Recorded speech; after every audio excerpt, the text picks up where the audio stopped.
I'd like to call the Finance Committee meeting to order. First order of business is a declaration of a quorum. Rachel, will you please take attendance? Yes, thank you. Good morning. Chair Balducci, Here. Regent Guay, Present.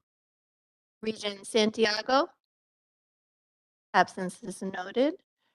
Regent Stewart, absence is noted. Regent Yang, Here, and I see Ari here. wonderful. Regent Santiago, we're just calling the roll. Here. Thank you. And Madam Chair Ryan, Here. welcome to our ex officios, Brendan Cunningham and Chancellor Chang, and additionally our university CFOs and Charter Oak CFO. Welcome. You have a quorum. Thank you very much for that. First item of business is approval of the minutes of the February 14th meeting. Is there a motion? I'll make the motion. Is there a second? And Second. Any comments? All those in favor signify by saying aye. Aye. Opposed? Okay, the minutes are approved. The next item is our only action item for today. It deals with the equitable access program fees at our universities. And we're going to get that explained to us by our CFO. Turn it over to you. Thank you, Mr. Chairman. Thank you, Mr. Chairman, and it's good to see you all. This program is a program called First Day Complete.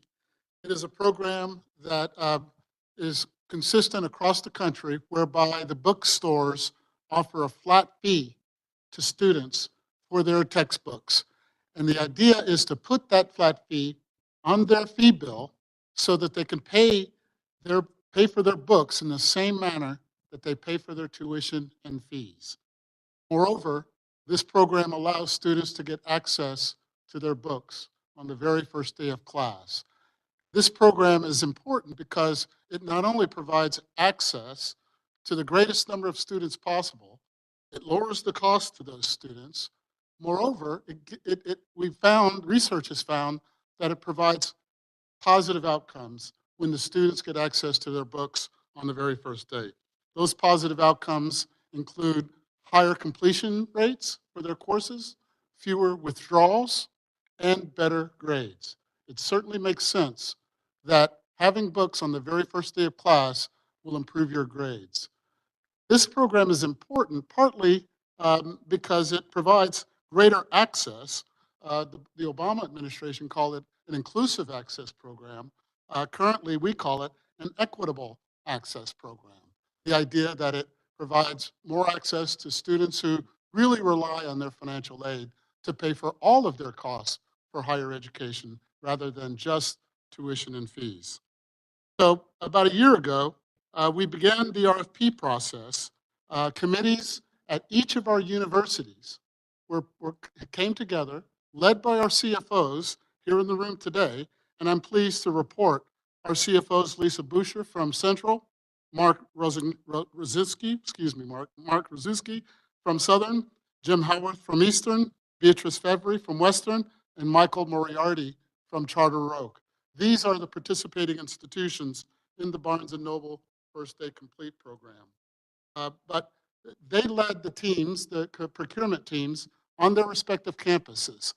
They reviewed the proposals to the RFPs, the responses to the RFPs with these committees, and they chose Barnes & Noble's proposal because Barnes & Noble provided the best deal to the universities.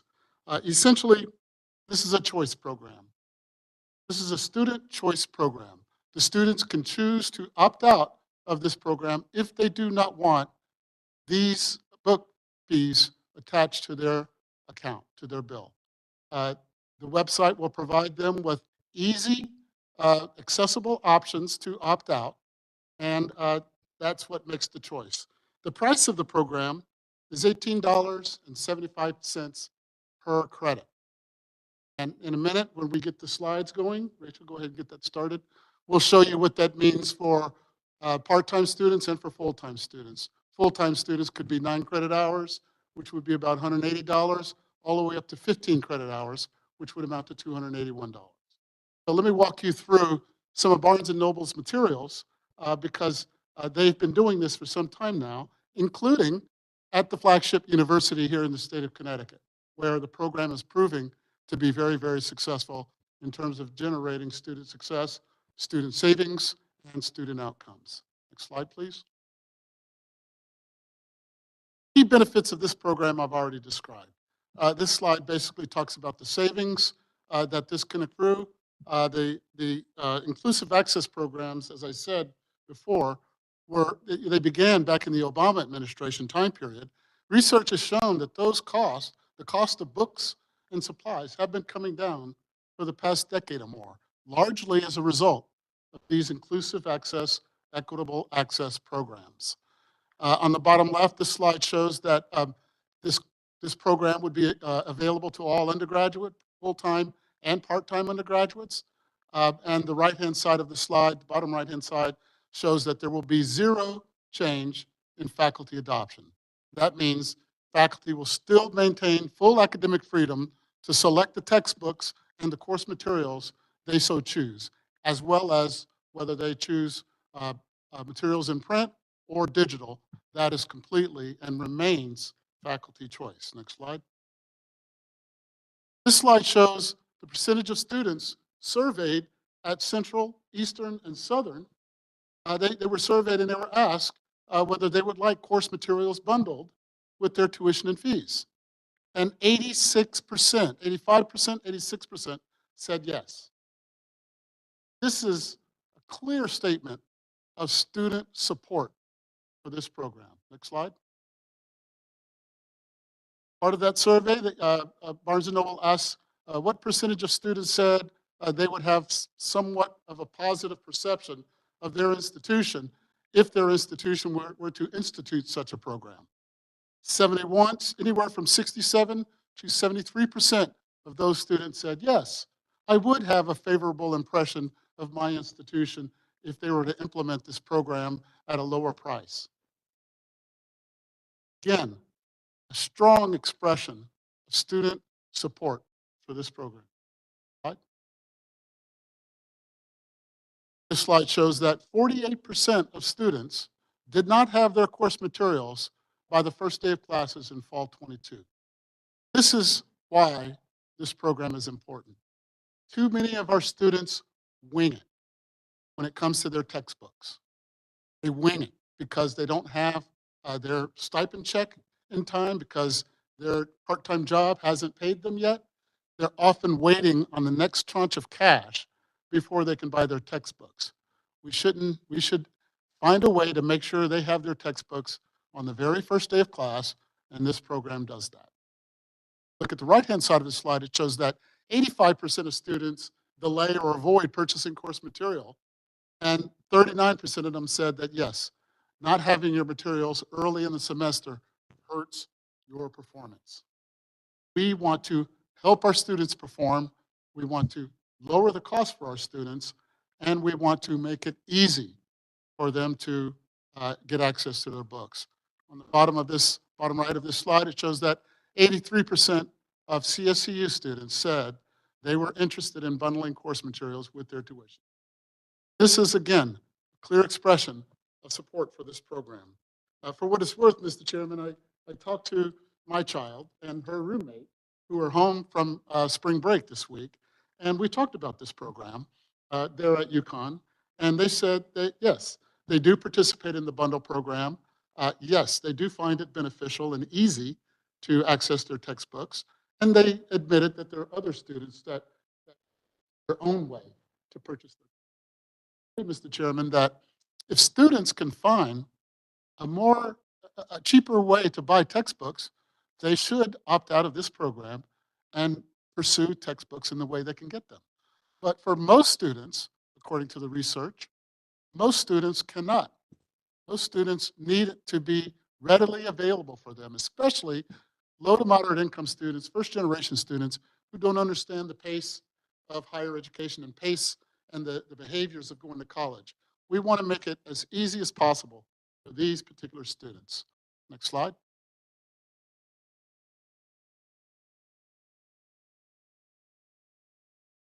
This slide shows course completion rates by race and ethnicity.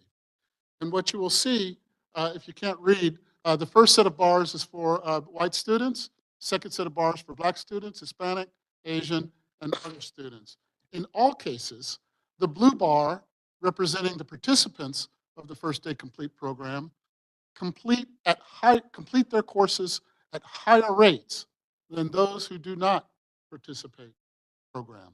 Again, these are positive outcomes that, this program generates, in addition to the lower cost of textbooks. Slide, please. So this slide shows the cost. I mentioned earlier that the proposed cost would be $18.75 per credit. For a 3 credit hour course, that amounts to $56.25. But you see that for students, full-time students taking 9 credit hours, that would be $168.75. That's a flat fee. That's a flat fee for the whole semester, regardless of the cost of the books their faculty assign. Now, some will find this to be more expensive than what they could accomplish. They should opt out. Others, particularly those that face very expensive textbooks in the STEM and the sciences, they will benefit tremendously from this. Those taking 12 credit hours will pay $225 flat rate. Those taking 15 credit hours will pay a $281 flat rate. I will be happy to answer any of your questions regarding this program. I'm sure there are many, Mr. Chairman, but that's why I've asked my colleagues, the CFOs of our participating campuses, to come and help me answer your questions so that we can assure you that, one, we did engage with our college or university communities early in the process. Two, we engaged the market through an RFP. And through that competition, Barnes & Noble was selected by the committees on our various university campuses. So with that, is there one more slide or is this the last one? So this is the process. Sorry, I forgot how many slides we had. This is the process. First, the students can register for class. Generally, registration is open about 30 days in advance of the start of class. Students will have, from that open of registration, 30 days in advance of start of class, all the way to 2 weeks after the start of class, end of add drop period, right? So at the end of add drops, they've settled which courses they want, and that will be the end of this program in terms of their opt-out selection. So they will have a solid 6 weeks or more to make this opt-out selection if they so. Second step is for them to make their selection. The third step, if they choose to stay within the program, they will receive email notifications about their materials, about when their materials are ready to pick up. The students I've talked to said, this is what makes this easy. Get an email that says, your books are ready, and they go pick them up. As simple as that. All they did was register for courses.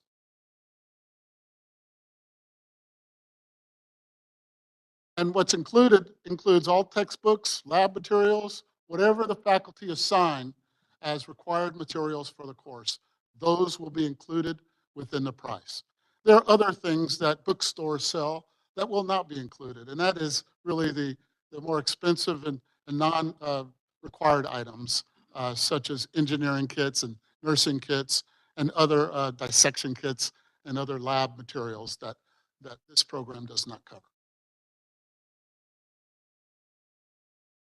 We will make sure that the students have a clear, visible option to opt out of the program if they so choose. This is one of the points of contention with some students and some faculty, the idea that we will automatically put this fee on their bill and then hide their option to opt out. We will not do that. We will make it clear that they have the option to opt out. I'm saying it over and over here now in this public forum. And we will assure members of the Board of Regents, as well as the public, that students will have a clear, easy opt-out.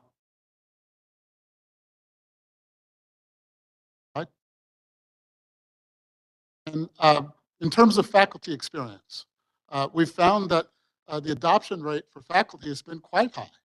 96% at Eastern, 94% at Central, and 82% at Southern. Uh, Again, this doesn't change anything with regard to the faculty prerogatives. All this does is reduce the cost for students, give them quick access to their books, and helps them complete their courses and improve their grades. Slide. So these next few slides will show the process, and I'll walk through them pretty quickly. We began this process in January of 23 when we, heard about the interest about aligning the programs across our campuses. Typically, each of our campuses have their own contracts with their bookstores. We saw an opportunity to consolidate the contracts to try to have some buying power, purchasing power. And indeed, the $18.75 fee is lower than what you will find in the marketplace. And the last slide in this presentation will demonstrate. Look through this timeline, you will see that we began the RFP process in April.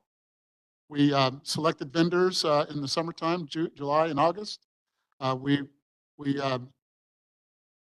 could see the rest. We went through the process of reviewing the responses to the RFP and eventually had meetings with the vendors and eventually made a selection. Next slide, please.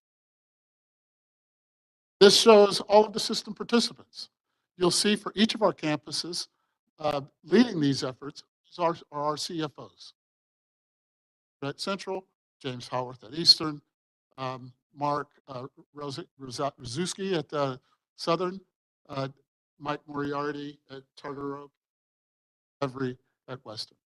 Others were involved throughout the campuses, just as we would put together committees to respond. Slide, please. This is the final slide. This shows how we leverage the power of the system contract to lower the cost for our students. You'll see on the left-hand side that if the individual institutions were to do this on their own, cost per credit would be $24. And the commissions would be 7% for our course materials and anywhere from 13 to 16.5% for general merchandise. This is standard across the nation when colleges and universities, they share in the benefits and the gains from those books. But with the system-wide proposal that we are presenting to you, cost per credit is $18.75, a full, what looks to be about 30-something% reduction in the cost.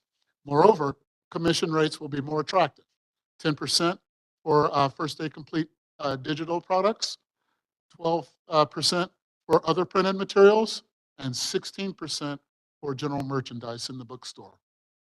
Moreover, Barnes & Noble's proposal included an $800,000 capital improvement, which will be shared among the institutions here involved in the contract. So, Mr. Chairman, that concludes my presentation. I'm happy to answer any of your questions or any of the other region's questions. And again, I have my colleagues here, including the Chief of Staff, Jessica Paquette, to help answer.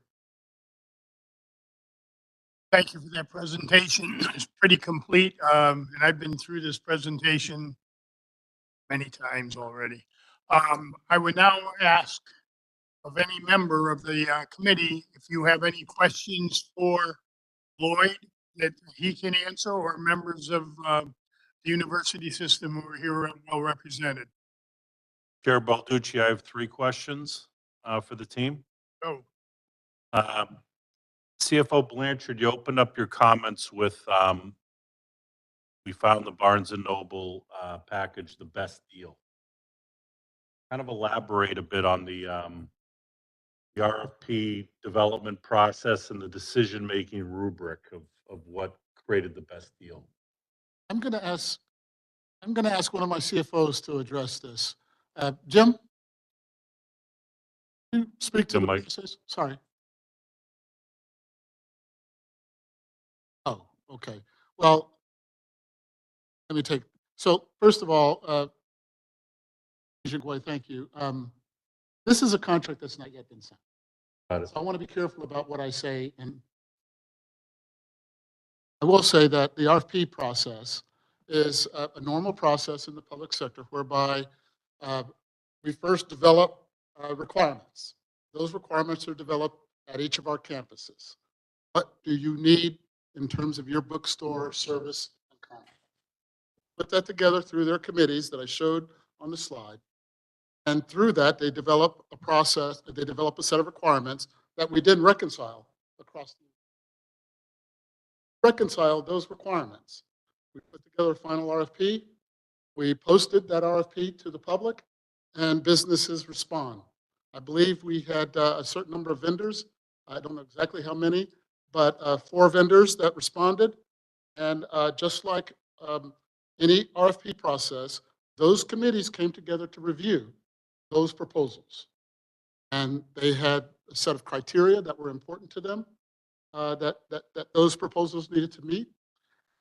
In the end, it was Barnes and Noble that met their requirements more than the other proposal. That's what I mean by the best deal. Thank you. I think that's a fair and logical process, so I appreciate that answer. In terms of the contract, once it is signed, I know you're not there yet, and this may be a negotiation point, but what is the term of the contract? Term of the contract, 5 years, or so that we are proposing with extensions of 1 year, 5 extensions of 1 year. And any performance clauses in there in case we need to exercise some sort of a breach? I am not aware of, there are performance provisions. I couldn't enunciate those provisions. But I will say that we are proposing a clause that will provide a termination. Excellent. And just to add to that, I think there's 180-day opt-out for either side from the contract, I believe. This is what we are. Okay, so I know we're in the middle of this. I'm very comfortable with that, that type of positioning for CSCU. My last question is, we talked about 70%, we talked about 80%, and of course, we're trying to solve for 100% here and for all the students. So the students that do opt out of the FTC, what is their default setting in the following semester or year? Is it in or out? The default setting will always start at the beginning of every semester in. Okay. And then they will have the choice to opt out. Done every semester because that's The book bot, taking courses. right? So yes, every semester they will be included into the program until they choose to opt out. Okay. I would only ask that we make sure that the students who opt out understand that. And I know that, there's a formal communication. I'm a big believer that, students, and we should be developing them to have optionality and make their own decisions. But if there's a default back in that they know that, we give them, fair warning and in the routine communication process. Well, we have learned this from UConn's experience that initially communication was what it was, and a large number of people opted out. The more they communicated to the student population about the program, more students or fewer students opted in. So the more students learn about this program, the more they like it. Indeed, the news story that was published on this particular item uh, interviewed a student from UConn who was the associate opinion editor for the student newspaper. And he said, I had written a strong piece early on against this first day. And then he said, but the more I come to know about it, the more I talk to students, the more I like it. So this is a perfect example of someone in our state at our flagship university who was against this program, someone that was very vocal and had the means to express his views, changed his mind in favor of the program. So this is something we fully expect from others, where until they come to understand the program, they may think that this is some kind of game to opt them in, right? But the more they come to understand it, the more they appreciate it because of its convenience,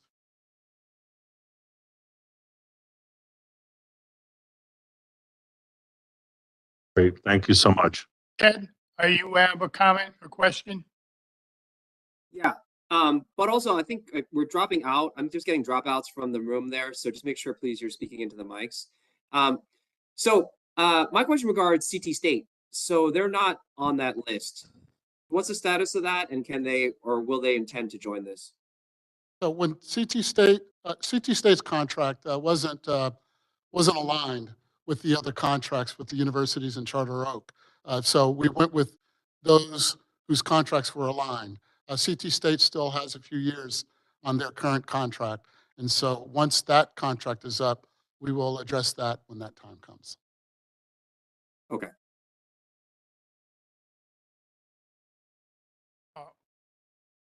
Brendan, you have your hand up, I think. Thank you, Regent Balducci. I just want to follow up on Regent Yang's comments about microphone dropouts. I believe the publicly posted agenda for this meeting indicated it would be held remotely.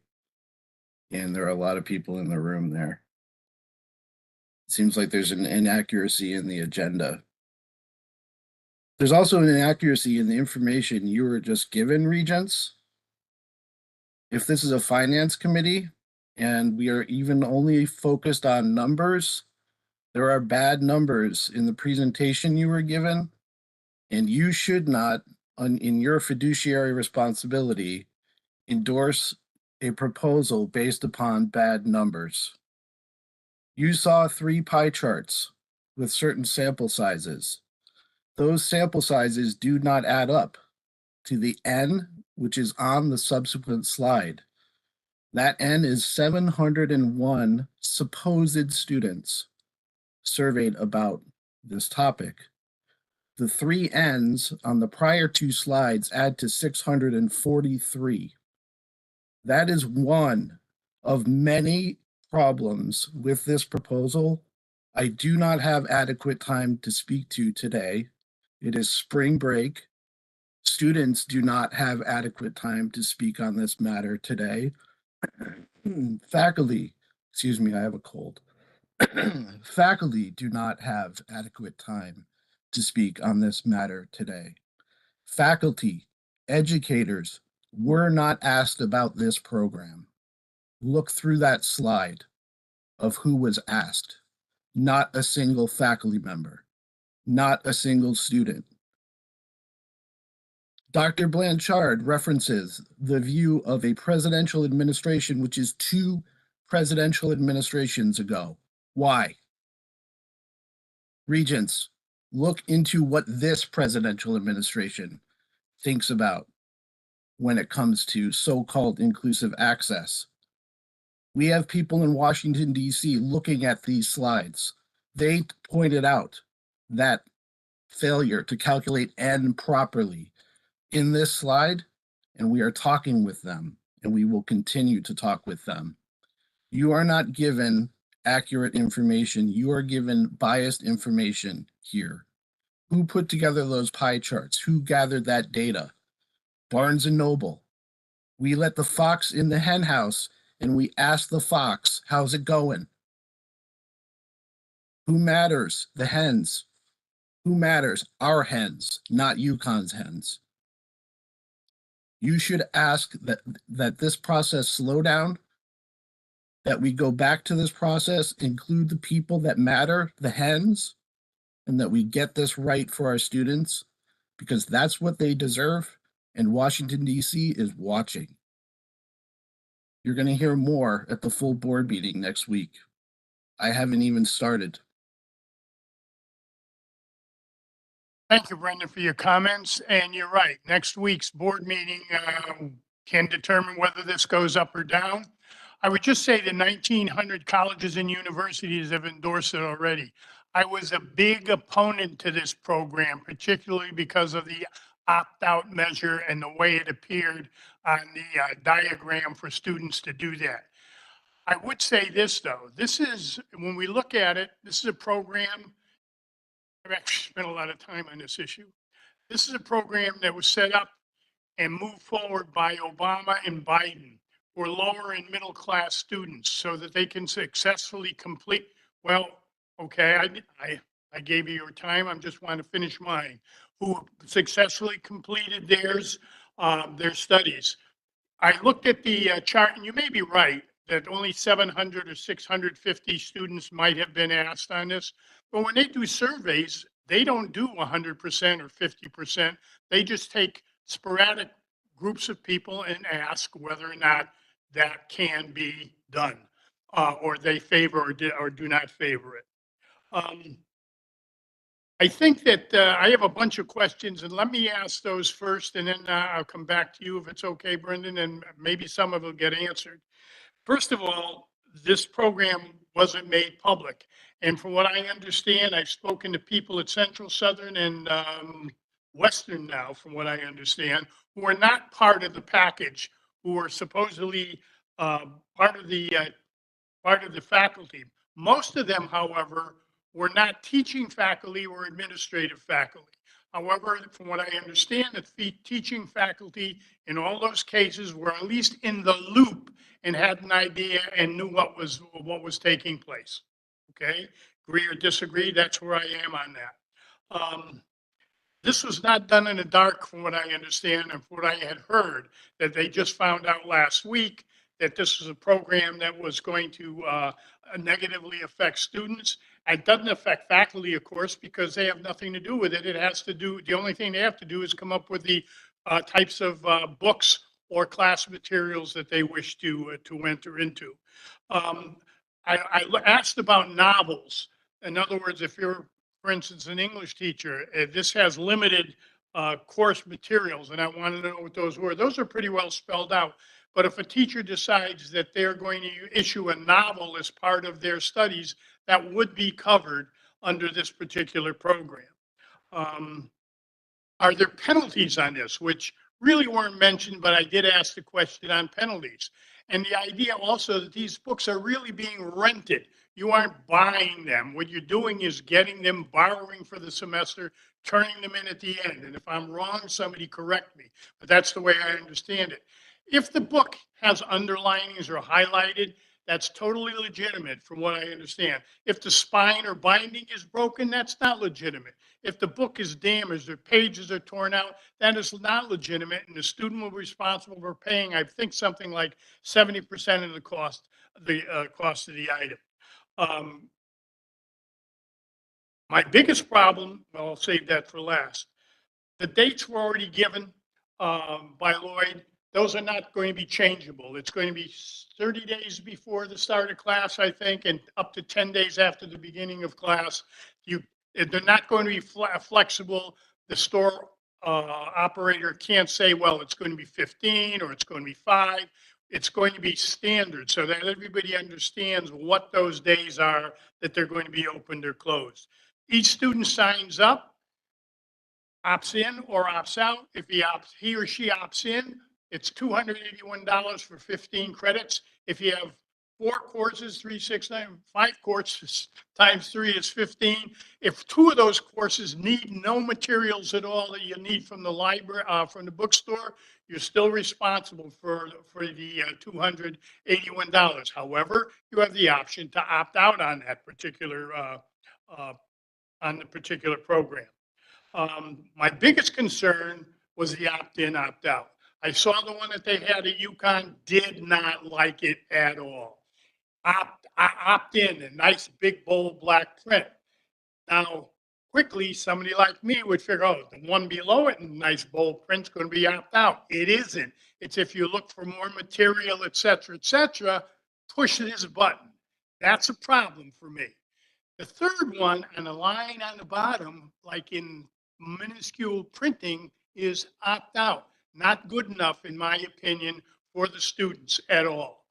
One of the things we discussed, and I had discussions with Lloyd and with the chancellor, those have to be the same, either side by side, one above the other, but the same size, same print, no in between. And if you want further information, you opt in, you opt out. Then on the bottom, if you want more information, push that button.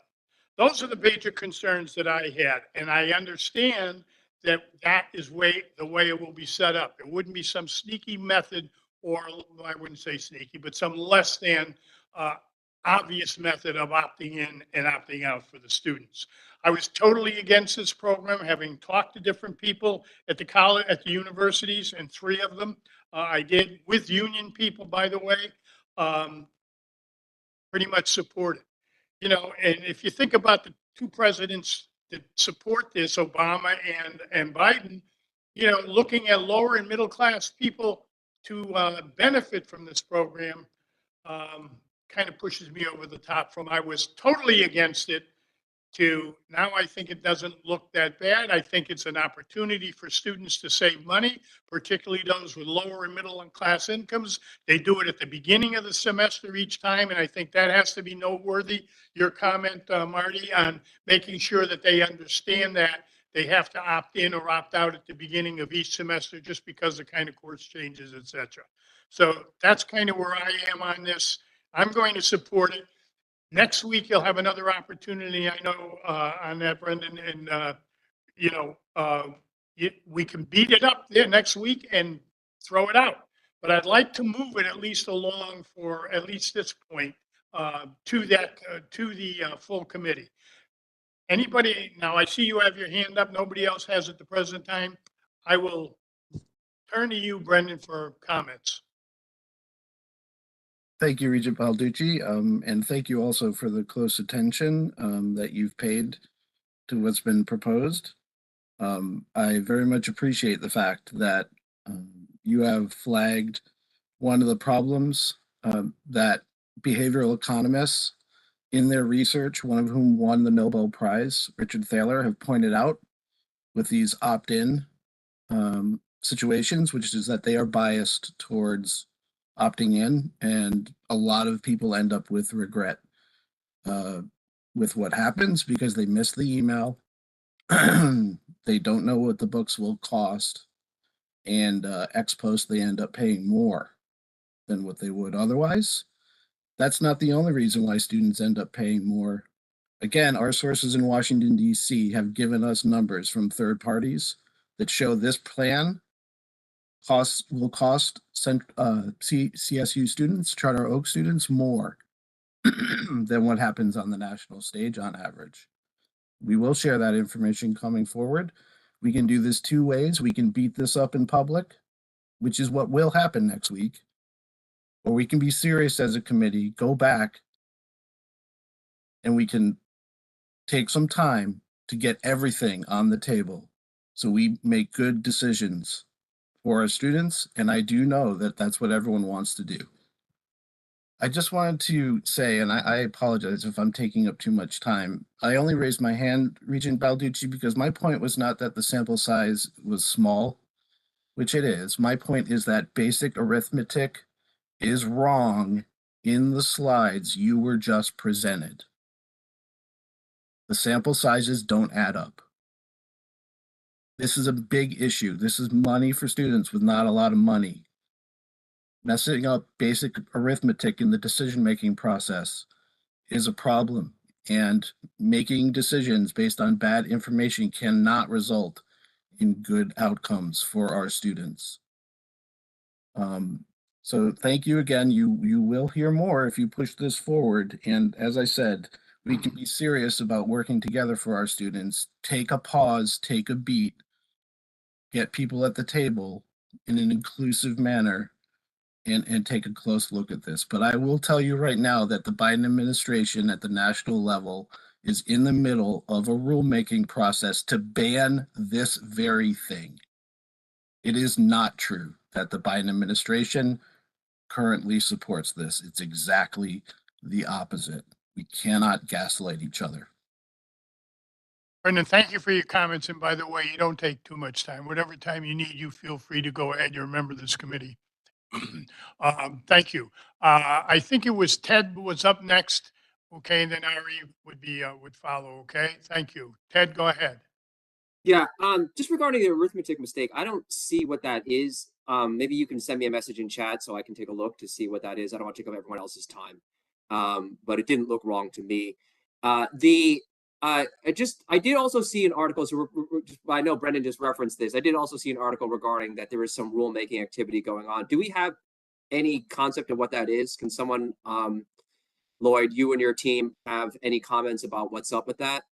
I'd just like to have some information. Again, I'm not saying that it's either here or there. It's just one of those things that I was made aware of, just independent reading randomly, that this topic came up, not randomly, but you know what I mean? That regarding opt-in, opt-outs, just want to understand what we know or don't know. Yeah, I can clarify that, Regent Yang. But first of all, let me clarify the survey, the sample size for the surveys. The student surveys that you're referring to from the various campuses, Professor Cunningham, are 2022 survey results. The footnote that you referred to on the subsequent slide is referring to the 23 results. So yes, sample sizes are slightly different. Talking about surveys implemented in 22 and in 23. And I believe we've marked that properly in the documentation. Regent Yang, in response to your question, yes, I am aware of the rulemaking process at the U.S. Department of Education where this question has been engaged. Certainly, there are consumer groups that are concerned about opt-out provisions. The idea that they would automatically be included in a program and given the choice not to be included. These, Professor Cunningham is correct. These, in one respect, these are born of behavioral economists deciding that opt-out programs leverage human behavior quite well, whereby opt-out programs generate more participation than opt-in programs because human behavior is such that they aren't diligent enough to make choices, good choices sometimes. These programs have been implemented with 401k programs, with health insurance programs, because these things are good for people and they should opt in, but they should also have a choice. And these programs do just that. They are designed to increase participation and to provide choice. As it regards to rulemaking, there is debate on whether these are good things. The consumer groups tend to prefer opt-in, and the policymakers and the policy wonks, like me, tend to prefer opt-out because we study the research. Professor Cunningham, I'm familiar with Professor Thaler's research, but I'm not familiar with the regret components. So I would love to speak with you about the source of those findings. But yes, we're aware of the rulemaking, Regent Yang. I believe that the administration's proposal has been pulled. So they have not resolved that yet, meaning that rulemaking process has stopped for whatever reason I do not know. But these programs are expanding across the country at many colleges and universities because the students like them. Ari, comments? Yeah, I wanted to just comment that I spent a lot of time thinking about this, obviously looking through the slides, really appreciate it. I was going to comment on the 2 different years, and that's why the end numbers don't add up, but we got to that, Dr. Blanchard, so thank you for heading me off on that. My thought process on this is that professors do have a say. What I liked a lot about this program is it doesn't limit the professor's ability to assign whatever materials they think are critical to completing the course. So in my view, if I'm taking a course and a professor says, these are the materials you need to get to complete my course successfully, that's their say. And what our job here, I view, is how do we help our students make sure that they get those materials so that they can be successful to get the education that they need. And I believe this moves us in a direction to do that in a way that students seem to support, that supports them getting the materials timely, and generally cost effectively. Now, are there opportunities, and Dr. Blanchard and I discussed this, about savvy students who might be able to find different ways to get their materials more cost effectively, whatever they are. And I know there are ways, and plenty of students can figure those out. But if I'm a student who's savvy enough to figure out those different ways, I'm also savvy enough to click the opt-out button. So that's kind of my view of what this looks like. And so I feel like this is a move in the right direction. Marty did, I think, a great job running us through the process we went through to get to a decision, the RFP process. So to me, it it does seem like a really good thing for students, and that's what we're here to support. Thank you. Brendan, again? Thank you, Regent Balducci. I hope you don't regret your statement on the record here that I can have as much time as I want going forward, but I won't hold it against you if we change that plan. Regent Santiago, the only thing I would like to offer is that many faculty who are upset about this program are faculty who think about what it will take for our students to succeed. One of the things it takes for our students in particular is that they get over financial hurdles. And many of our faculty have chosen books in it with an interest of reducing costs for students to zero, lowering that barrier as far as it can go. There is no way this proposal ever achieves anything close to that because it charges students. Sure, they can opt out, but the students we're talking about are the students who are potentially working 2-3 jobs. Maybe they don't even have a cell phone to get that pop-up notice that, hey, you need to opt out now, or you're going to face a higher charge. And what this proposal will do is it will prevent faculty from choosing open educational resources, which are free, and dropping that barrier to these students that struggle to finish. Because it takes the ability of faculty to predetermine zero textbook costs. It takes that away from them. So I feel it is my responsibility to offer that reflection because there are many faculty in the OER community on our campuses. In fact, CSCU received a grant to bolster OER not many years ago, and here we are going 180 degrees in the other direction. So again, I feel it's my obligation just to offer that counterpoint. Thank you, Regent Santiago and Regent Yang, for doing research on this matter and giving it careful consideration. Thank you. Thank you. Ted? I'm just going to say that if those information regarding OER, which I think is a great thing, right? Like I'm all for zero, as long as it's doesn't impinge on academic freedom. So if it's the professor saying let's do it, then obviously let's do it. If you have numbers now or can bring them to the full board meeting, I'd love to see what percentage of professors are doing that.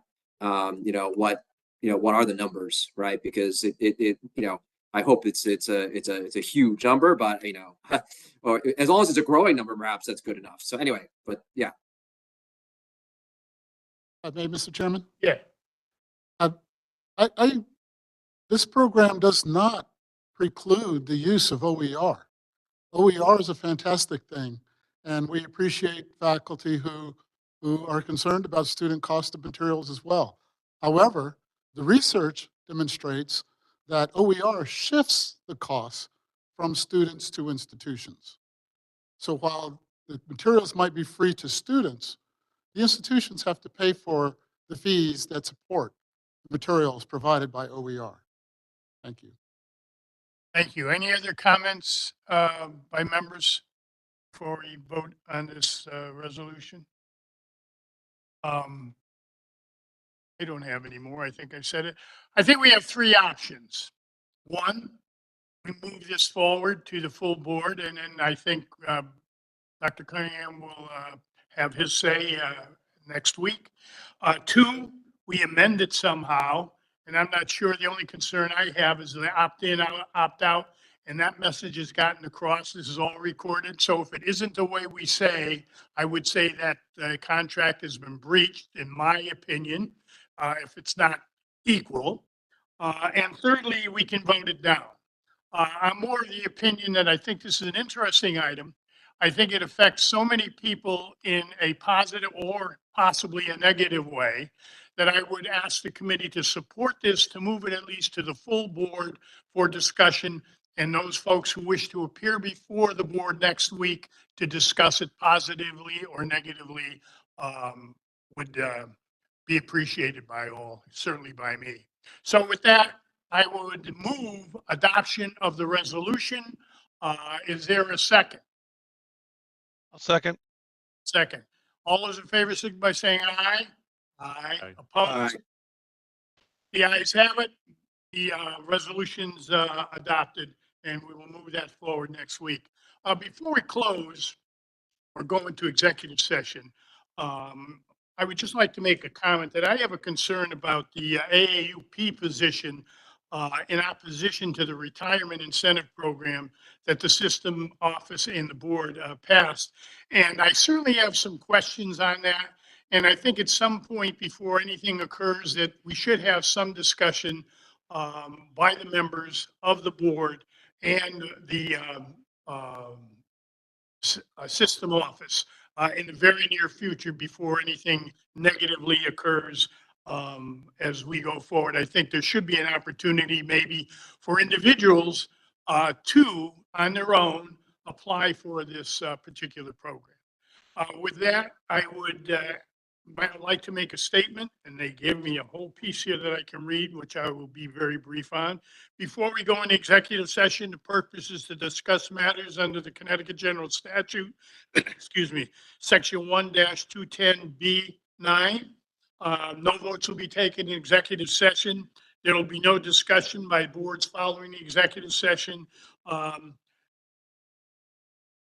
we leave, there will be no, the Chancellor Chang and Jessica, excuse me, in that executive session, I would ask Chancellor Chang, Jessica Parquet, Dr. Blanchard, Vita Litvin, Chris Engler, Adam Joseph, and Lori Lamb to remain in that meeting of executive session.